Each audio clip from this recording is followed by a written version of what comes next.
Revana malala am-pifaliana zao antsika miona toy izao mifampizara mofinaina mihainy tenin'Andriamanitra ny koa ny amin'izay mofinaina ho antsika amin'teny ity ary mitra sakafom-panao antsika.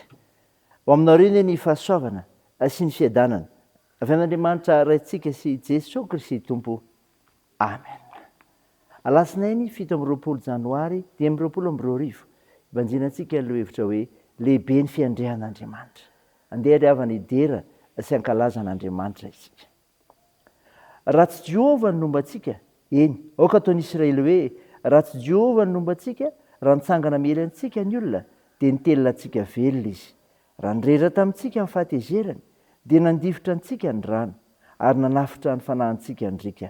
Eny, nanafitra ny fanahintsika ny rano misafoka. Isaorana ny Jehovah, izay tsy nanolotra antsika ho rembon'ny nifiny. Ny fanahintsika dia efa afaka tahaka ny vorona afaka amin'ny fandriky ny mpihaza, tapaka ny fandrika ka afaka isika. Ny famonjenantsika dia aminaran'i Jehovah mpanao ny lanitra sy ny tany. Amen.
Dia hivavaka isika. Andriamanitra o, Andriamanitra tsy miova ho maro sy anio ary manak'izay ianao. Komendrika anao ny saotra sy ny tera ary ny laza, eny ny voninahitra noho ny anaranao masina, satria Andriamanitra tsy toy ianao. Tompo, mpanohitra izay, ka no fahotanay dia mamindra fo aminay soso madio zay mba fakelo kary dio zay mba fampahotana fa ny fananao masina zay raha ndreny nofinaina anananay toky fa lehibe ny fiandrianao Andriamanitra akaizanay manaiky izany naran' Jesosy Kristy mpamonjy anay novanay ny vavakay amen. Ravana malala ny ofinaina ho antsika amin'ity anio ity dia hitantsika ao am-bokin'ny fitomanina. Fitomanina toko 5 ny 9:7 ka hatramin'ny 12:20 mivaky toy izao amin'ny anaran'i Jesosy. Jehovah ianao mipetraka mandrakizay eny seza fiandriananao no maharitra hatramin'ny taranaka faramandimby. Ahoana no dia anadinonao anay mandrakizay sy hafozanao anay andro lava. Jehovah ampiverenao aminao zahay mba hiverenanay. Avaozy toy ny fahiny ny andronay. Mody anandahanay tokoa va ianao sy tezitra aminay indrindra. Amen. Ray masino manamasina anay amin'ny fahamarinana ny teninao ny fahamarinana. Amen. Ravana malala ho aminao ny fiadanana avy amin'ilay Jesosy Kristy mpamonjy antsika. Mofinaina ho antsika anio ka andranetsika teo fitomanina toko 5:12 dia milaza ny fitarainana amin'Andriamanitra sy fangatana ny ampodian'ny soa nananana fahiny. Ny efim-panahy tazana eto ry havana dia lazaina fa tsy miova Andriamanitra ary maharitra marak'izay ny fanjakany. Maharitra marak'izay ny fanjakany. Na dia rava aza ny tempoly dia ambara mpanoratra kosa fa maharitra marak'izay ny fipetrahan'Andriamanitra amin'ny seza fiandrianany. Izany indrindra no mampiseho fa tsy miova Andriamanitra ary tsy hanadino azy ireo mandrakizay. Tsy misy Andriamanitra toa azy ka izany manosika azy ireo hangataka ny ampiverenan'Andriamanitra azy ireo amin'ny indray.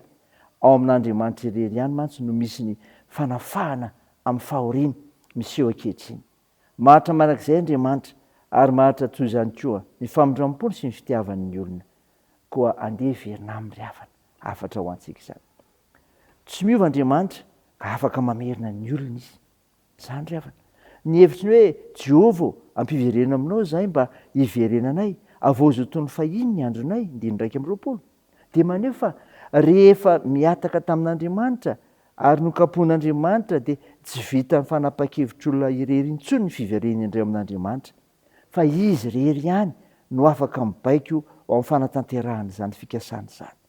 Fahasoavana ao amin'Andriamanitra izany ry havana ary omeny maimaim-poana. Izany fameren'Andriamanitra ny olona ho amin'izany no maneho fa tsy handan'ny olona tokoa izy ary tsy ho tezitra amin'ny mandrakizay satria Andriamanitra mamindra fo sy miandry izy. Izany ry havana Andriamanitsika. Tsy miova Andriamanitra ary aza miovany koa amin'ny fandraisanao azy, fivavahanao aminy fa zava-dehibe anao izany. An'Andriamanitra irery ny voninahitra. Amen. Andeha hivavaka isika. Andriamanitra, misaotra ny mofinaina nomenao anay izay milaza fa tsy miova Andriamanitra satria maharitra mandrakizay ny fanjakany ary afaka mamerina ny olona ho amindray izy. Tompo, vavaka aminao izay ho amin'ny firenenay, vonjeo anatin'ny fahantrahanay izahay. Jereo ny nosonay, vangio ny nosonay, ampahirezo ny nosonay. Vavaka aminao izay andreo marary, vangio manokana ireo Tompo, toaniko ny tontolon'ny fahasalamana mba hisian'ny fahasitrana.